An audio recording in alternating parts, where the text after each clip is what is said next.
And now you say, okay, I understand those tactics. But I get to a point in my game where I don't have any of those tactics and I do not know what to do.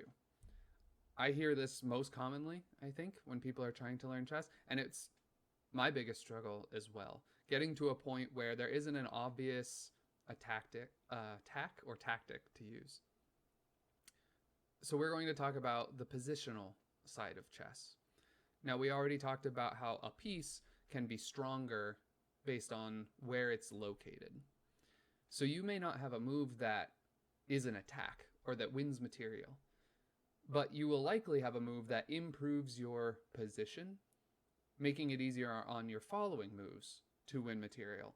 You can kind of think of it as you almost are never able to checkmate a king with one piece. It does happen, but it's rare. Usually it's a bunch of pieces working together. So we want to get all of our pieces into a spot where they can then be used to checkmate the king. You can also think about the idea of simply checkmating the other team. You're not necessarily trying to attack them, you're just trying to lock them down so that they cannot move. And then when they can't move and you can, eventually you'll snowball your lead and you'll have an attack that's too hard for them to stop. One major way to do this, we think about these knights. Now, knights, they're always going to move to a square of a different color. Let's see, I'll put them together so that this shows. So these knights, maybe that makes it more confusing. We'll do one at a time. This knight can move to these 4 squares, or it can go back. Usually, if you can force your opponent to just move right back, it's pretty good for you. You've gained a tempo on them, a time, as we talked about, and it's like you're making extra moves compared to your opponent, which is almost always good. So this knight could be made pretty useless if we had a bishop right here. See, every one of the squares that this knight can move to, it will just get taken. So this knight essentially can't play the game. So while this bishop isn't currently attacking anything that it can take this pawn, but it'll just get taken right away. It's defending and locking down this knight exceptionally well. Another piece that's very good at doing this is a pawn, because a pawn attacks these 2 squares. Of course, in this exact case, the knight could still move to one of these places, one of these squares.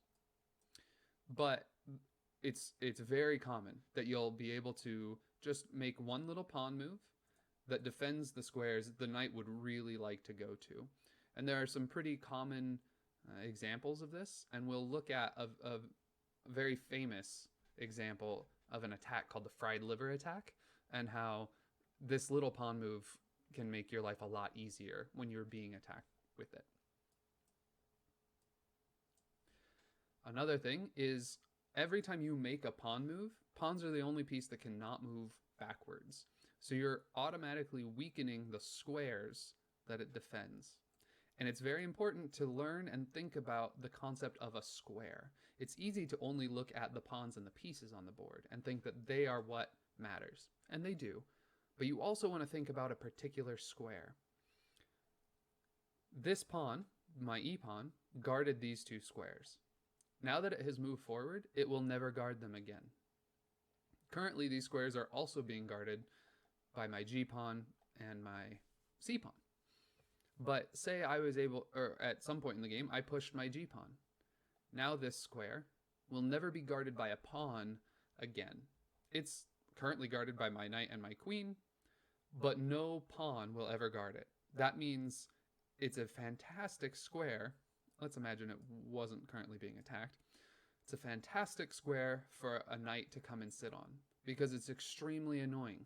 You can't ever get rid of it with a pawn. You'll have to bring some piece over, and usually in these scenarios, you'll have a pawn defending it. So this knight is as safe as can possibly be. It might get traded, but you're never going to lose it for free.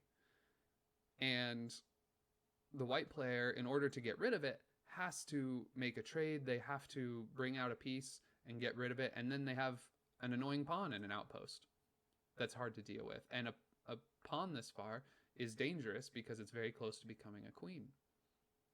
So this is a very obvious pattern with both of the pawns pushed, but so this square here as an outpost is extremely obvious, but this idea comes up all the time. You may have, maybe you lost both pawns, and maybe so did the other player. Now this square, no matter how far this pawn ever goes, the square right in front of it will always be weak.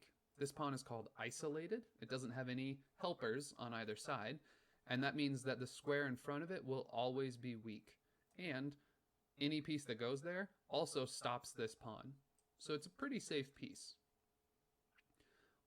Another pawn weakness, we just showed why an isolated pawn is weak. It doesn't have any help. Pawns do best when they're able to support each other. Another pawn weakness is called doubled pawns. Now, these pawns also cannot help each other, and this one, the g4 pawn, stops the g3 pawn from moving, if I would stop capturing them with each other. This pawn cannot move, so this one would have to move, and then this one. It's not the biggest problem in the world. It's probably, especially early on, not going to be as big a deal as losing a piece. It's definitely not as big a deal as losing a piece. But it is considered a weakness. Now, over time, this could really stack up. So how do you take advantage of a weakness? Well, you attack it. So I look at what pieces of mine can attack this pawn that cannot move. Well, my bishop could. I could also bring out my rook to come down on this pawn. My queen could get in the game. That's what you do. You look for weaknesses in your opponent's position. Another weakness is a backwards pawn. A pawn sort of like this. It's not technically isolated, but if I have a rook here, and imagine, again, all these pieces aren't defending it, this pawn can't be saved by another pawn. You have to defend it with a piece. And if I have brought more pieces to the game than you have, you're going to lose it eventually. So backwards pawns, isolated pawns, doubled pawns. Sometimes, rarely, you'll have tripled pawns. All of these are things that need to be taken into account and considered possibly weak. So you may decide to make a move that weakens your opponent's position. We talked before about, should I trade my bishop for their knight or not? And how do I make that decision? Because they're worth the same amount of points. Maybe I moved my knight out here. I already moved my queen out over here. And this pawn is up here. Now if I have a bishop here, and I go to move it to take this, in order to not lose material, they immediately have to take back. Otherwise, I'm just going to move my bishop away, and I've just won a totally free knight. So they're going to take back. It's a forced move. We know what they're going to do.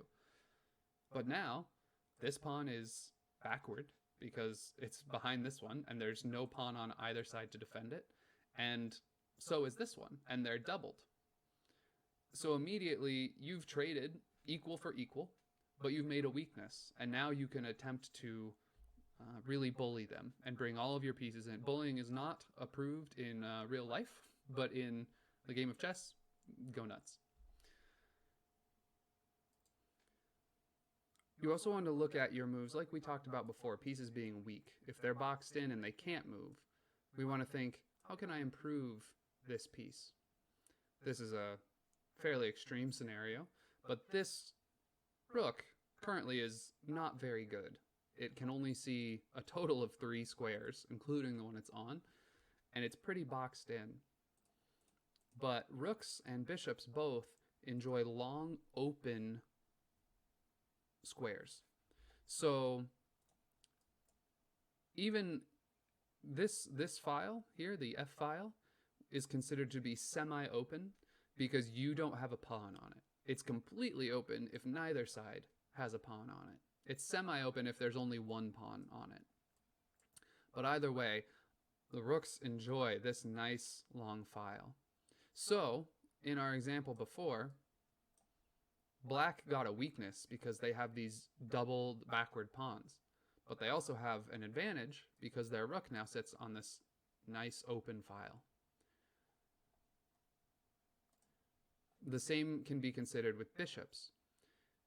Your dark square bishop could be considered bad if all of your pawns end up on dark squares.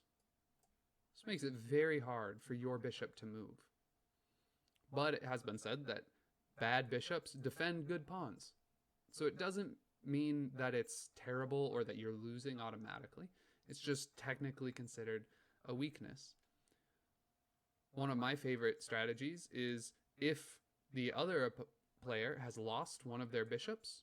For instance, now the dark squared bishop is gone. I put all of my pieces on dark squares, as long as it's not a bad idea for some other reason, because now this white bishop essentially isn't even in the game. There's nothing that it can attack.